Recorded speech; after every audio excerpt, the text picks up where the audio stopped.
I'm Shopper Martins. And I'm Victor Purple. We have our guest in the studio. But hey, you can be part of the show by sending a message to us on WhatsApp 0809 4440981 or send us a tweet at Smooth981FM. We'd love to read from you on Twitter this morning. Also, we're streaming live on YouTube. It's youtube.com/Smooth981FM Lagos. Yes, leave a comment up on the live stream to get in on the conversation through that platform. Joining us for the next half hour, we've got the Friday duo back. So great to have both of you back on the show. We've got Waji, we have got Fidel as well. Good morning and good morning. Good morning, Shock Bear. What's happening, Pepple? Good morning, Fidel, and good morning, Lagos. Good morning. Good morning, Shokwe. Good morning, Victor. Good morning, Waje. Good morning, Lagos. Glad to be back here. Welcome. Yes. Okay. And we have got the stories to bring to you from the Punch newspaper. Federal government armament, Dr. Anderson Ezebe, and the chairman of ASU, FUT Mina, Dr. Bolari, confirming in separate interviews. Now, Ezebe said that the government has started responding. They just started paying the salary minimum wage arrears, the one they have refused to pay. But he went on to say that is just the beginning, that there's a whole multitude of things that have still yet to be put into effect. Fidel, coming to you for this. I mean, yeah, we see that the federal government is starting to heed to the cry of the ASU members. I mean, I'm one for a workman deserves his wages, okay, and at the same time, I also want us to have an understanding that our government needs to put an end to this thing. Okay, are we just seeing this because 2023 is coming? Are we just seeing this because the government just wants to do something? And Are we seeing it because the students have gotten very actively involved and have started barricading off places? Look, the bar is low when it comes to feedback from our government. I don't know how much they care about the students being upset. I mean, we see, yeah, the students were being very showing their displeasure or dissatisfaction with this, but where are they throwing this blame? Is it on the side of ASU or is it on the side of the government? They want to be back in school, and that's the most important thing. You guys fix the problem. I don't think they care about who is at fault or who is Indeed. to blame. The fact is, the stand is that between the fight between the elephants of the federal government and ASU and ASUP, the grass that is suffering are the students who are being forced to stay at home and do, well, who knows what with and their time. and these students have voters cards, so um, I believe the government wants to look good in their eyes, and if they okay, we've done something, so you guys should go back. So if the lecturers don't go back, then they look like the bad guys.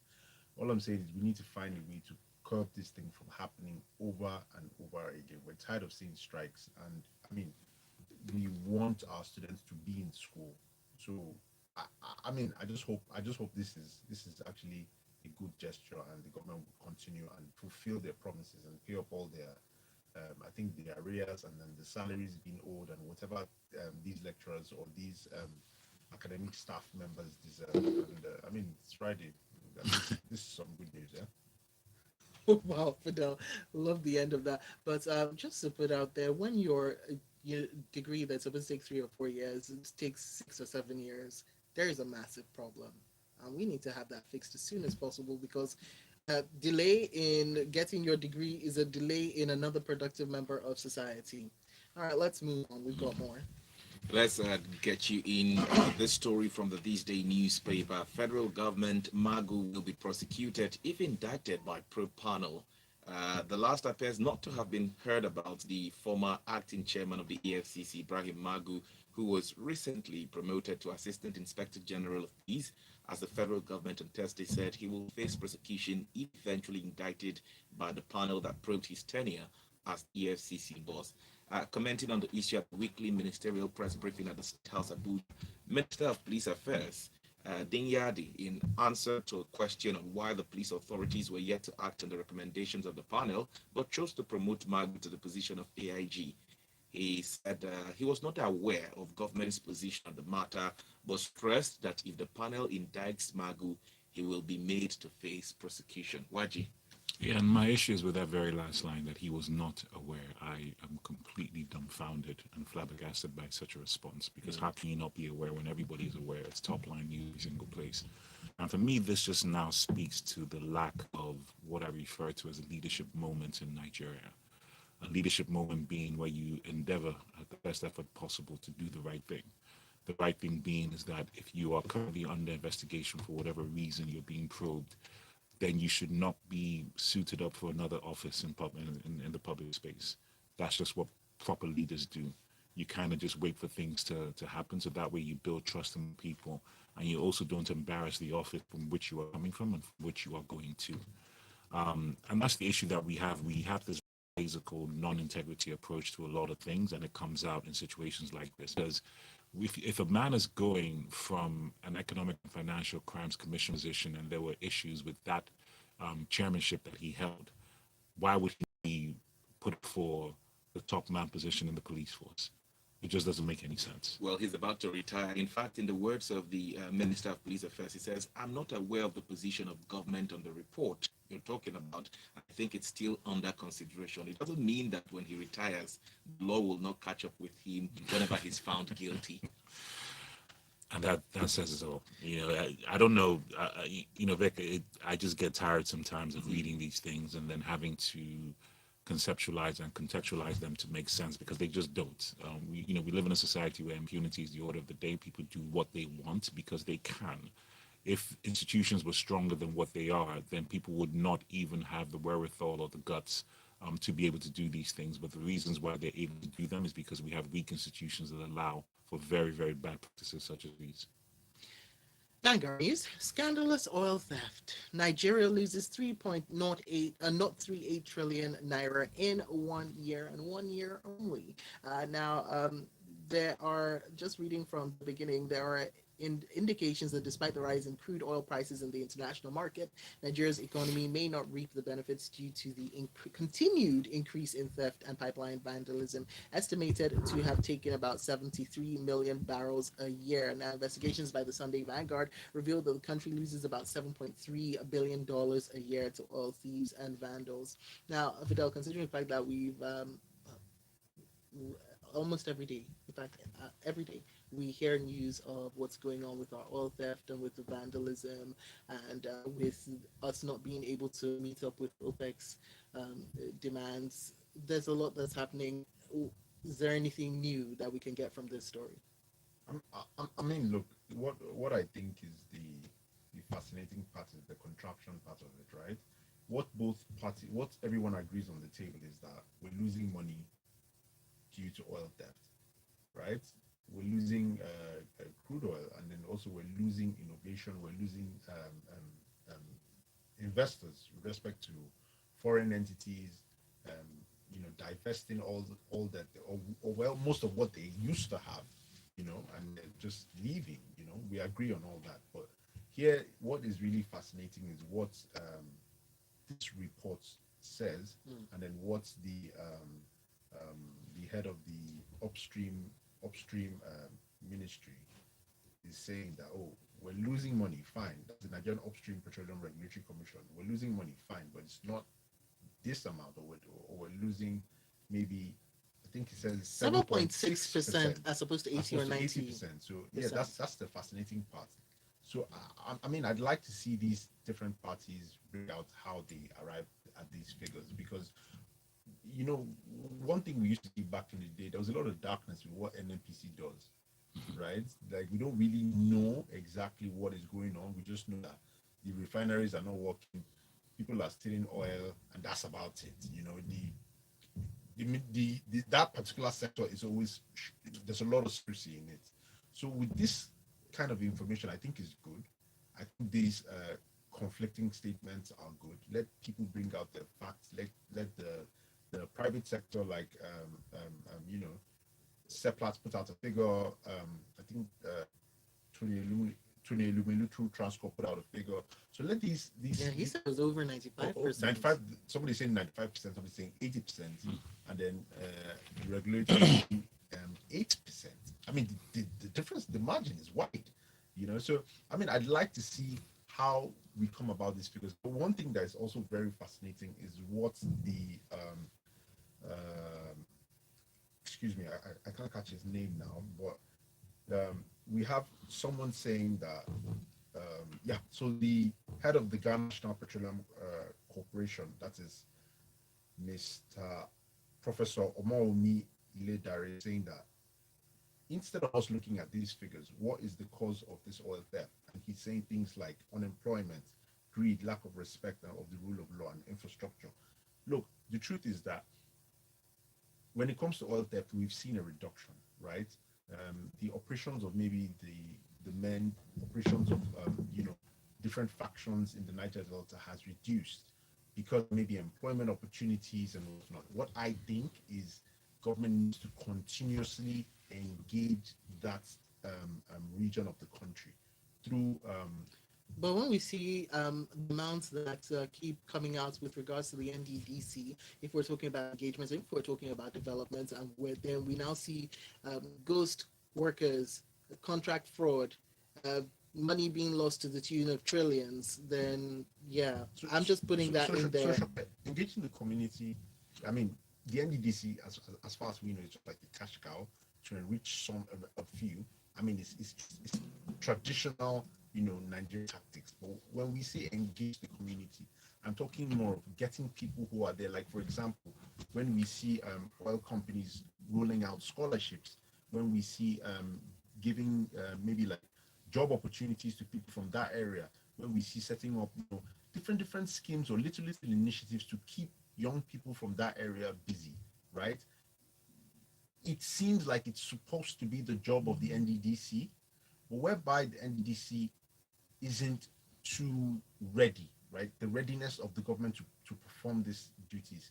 Sometimes these duties can be outsourced to businesses and giving it that, But okay, it's you those must. same businesses who are paying taxes and then paying above other taxes and paying directly towards the commission in order for that to then go towards the development. So are you now saying that apart from the taxes and the extra that they have to pay for operating within that area, they then have to do even more? Shopper, look, the truth is when it comes to Because what they are paying for is not um, what they're paying for is not materializing. so when it comes to natural resources, Shopper, in Africa, there is I promise you I don't have the answer. I mean, we have so many. It's not just a Nigeria problem. I mean, there's Sierra Leone, there's DRC.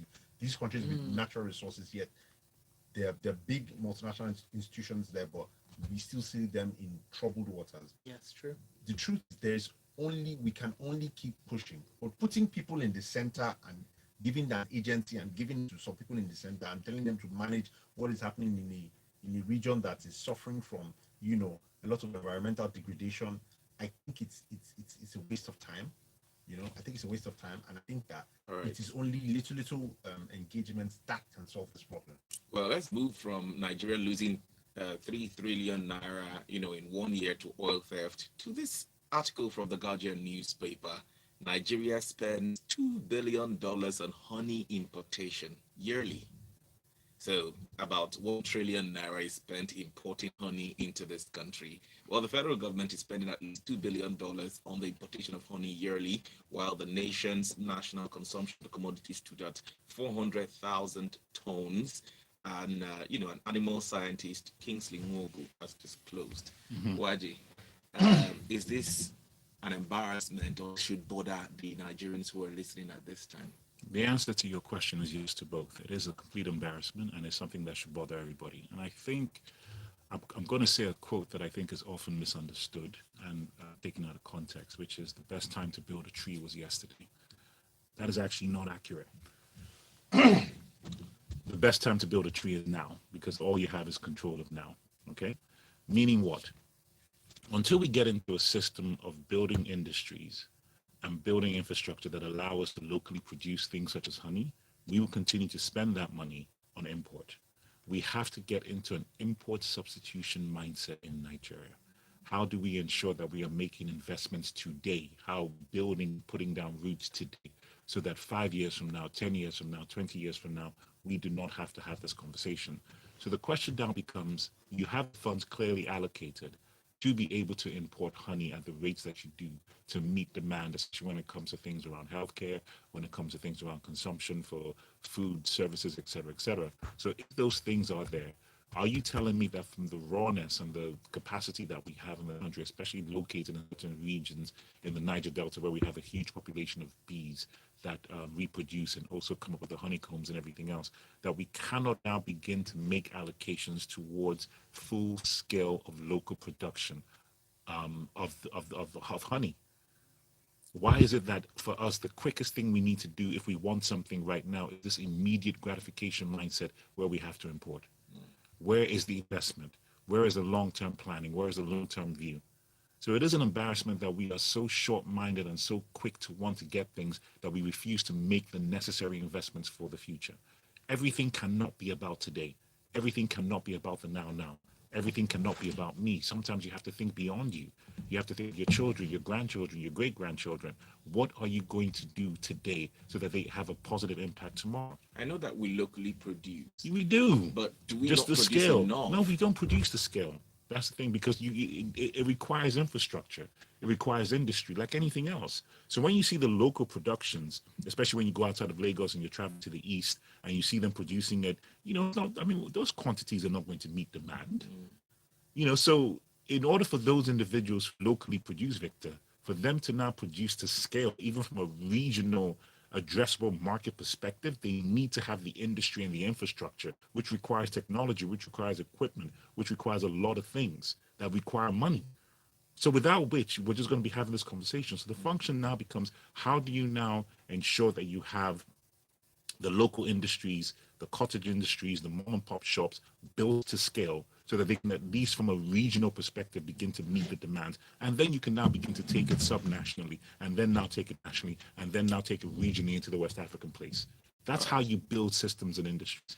Anything else, we're just joking. We're All due right, for a I'll break. take some messages before we go on a quick break. Leke says the only reason ASU is being considered at all is because of the elections.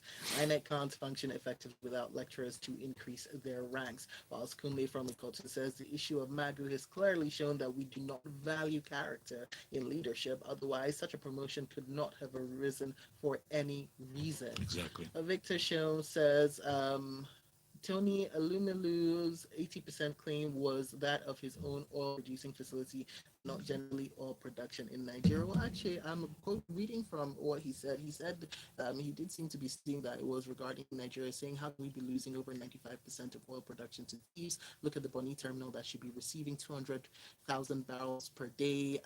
Instead, it receives less than 3,000 barrels. I had to cut out some words for time.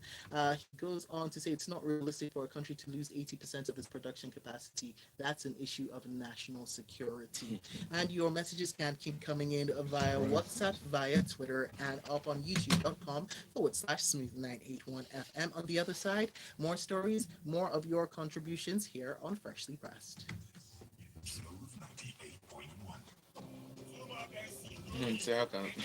Has Rihanna given birth? Yes, to a baby boy on May 13th. The world is excited. I don't know why you're looking at me like that. Rihanna. Oh, Rihanna, yeah. Now we're just waiting for a name.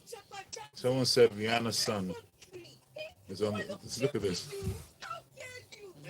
Just got to Earth, guys. Oh my god. I love it.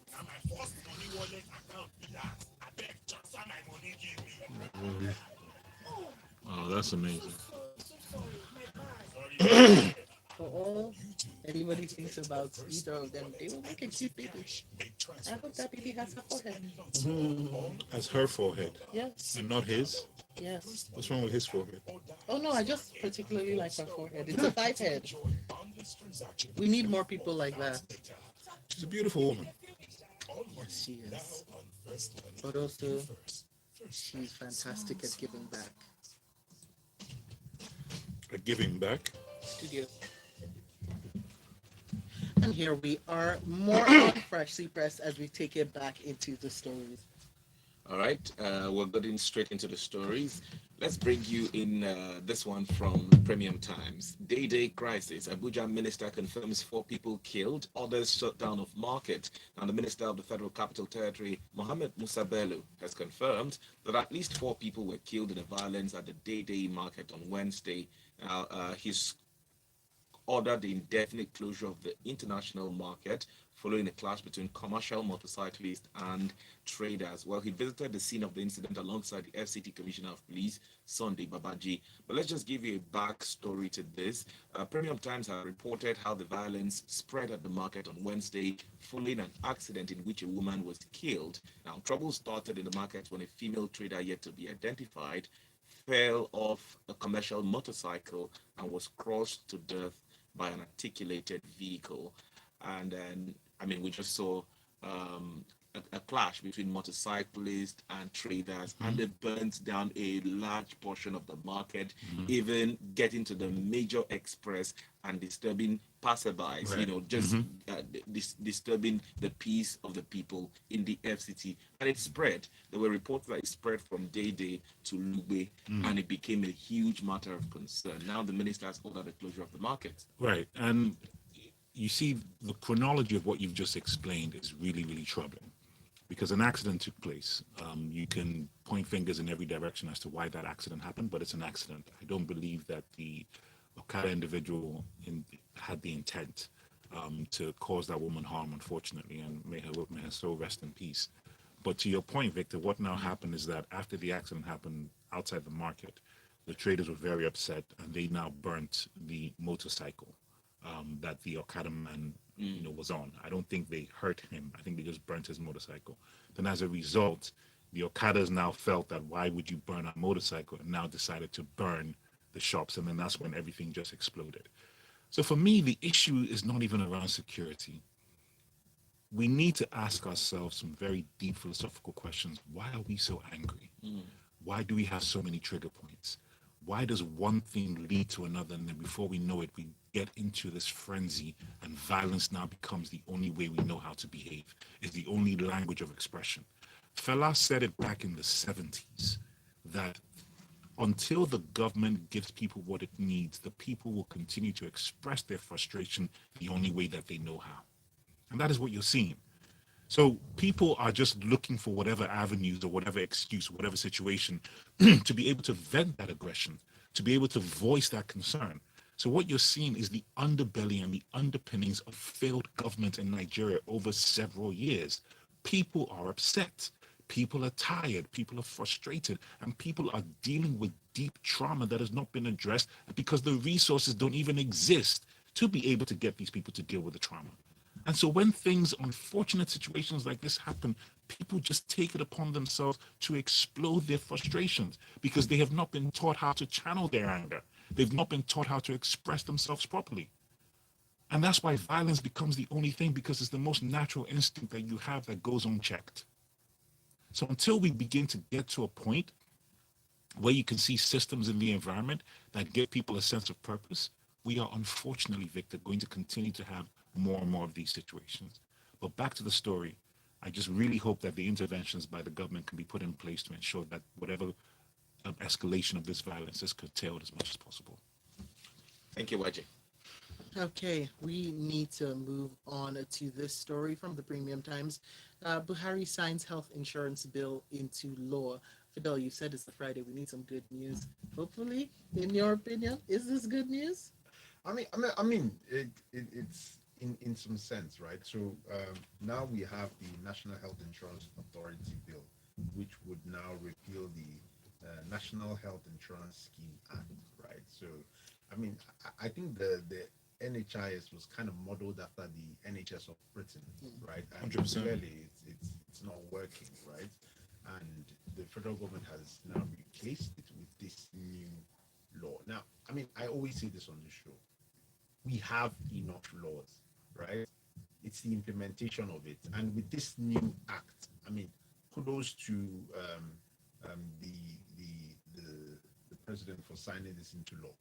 Fine, there might be some this new. I haven't seen the act, but this new law might be that might take into consideration the times. But the question is, how are they going to go about the administration of this, right? Well, now there's a new National Health Insurance Authority, which is supposed to collaborate with state government health insurance schemes in order to accredit primary and secondary healthcare institutions and get more Nigerians on Which is board. exactly what the NHIS was doing. So that's the problem. So what are they going to do? What is the new thing? What is the innovation behind? Like I said, I haven't read the law, but I want to believe there should be something that, okay, is going to be the change here. This is how we're going to bring healthcare to the grassroots, because healthcare has to be local, okay? At least primary healthcare to some extent, right?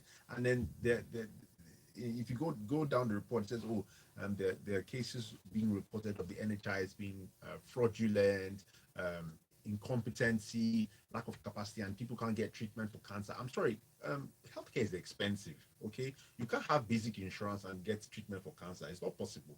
Around the world, healthcare is expensive, right? So what do you say about this vulnerable group fund? Ooh, that's supposed to help. so exactly. So we now see how the federal government is setting up putting some monies together with donations, vulnerable group funds, and I'm like, okay, where's this money going to come from? And then how are you going to ensure the administration around 36 states and in every local government? I mean, fine, it's supposed to be for, like I said, basic healthcare.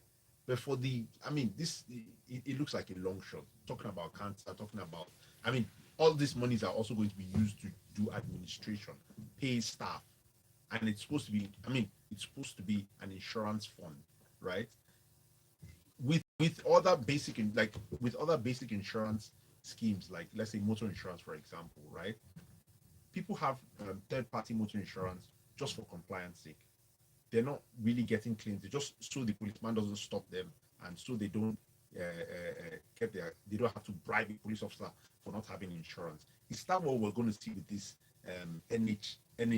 new health insurance scheme? That's just what I worry. I don't know how the You want to say NHIS, don't you? Let's see how it goes. Let's see. Like I said, Friday. Let's not be pessimistic. And yeah, I thought you were rolling it back to a Monday for a second. Let's take it over to your messages. All right, we have this one here. It says the Magu case is a clear indication that different laws are applied in Nigeria. Look at how a former IG was put in handcuffs and Magu is getting a promotion. Why will there be peace? This one is from Ade Bowale from Traffic. Says Waji's wisdom, eloquence, and analysis is absolutely astounding. He is very right. Nigerians are angry and hungry, and they are always looking for any avenue to vent their anger. And God help us, because the way Nigeria is going, if we do not get it right in 2023, I pray the country doesn't fall into anarchy. And Olao says, corroborating Waji, that's why the Abuja pitch was invaded when we lost the World Cup bid. It's just terrible. And we end the show with the final word being terrible. No. We have to move things along. We end the show by saying that you can go watch the replay up on youtube.com/smooth981FM Lagos, by thanking our analysts for coming in today and giving us 30 minutes of their time and their analysis, taking us to the heart of the matter when it comes to the news. You can find them up on social media. Make sure you find Waji, Instagram, Twitter. He is at the corporate MC, and corporate is spelled with a K at the beginning. And you can find Fidel up on Twitter at, I don't know why I say Instagram first, on Twitter at Izotene, and you can find him on Instagram as Izotene. So I feel like Grand Cardi was a bit too He much. changed it. Okay. So you can find him on both platforms at Izotene. We, of course, are always at Smooth981FM on Twitter, and we're on YouTube and at Smooth981 on Instagram. Coming up, it is going to be a world of sports inside the locker room, and Tega will definitely be bringing you that feel-good Friday feeling that you need in your life. I hope I didn't depress you. Everyone. I didn't. I didn't. At one point, I was like,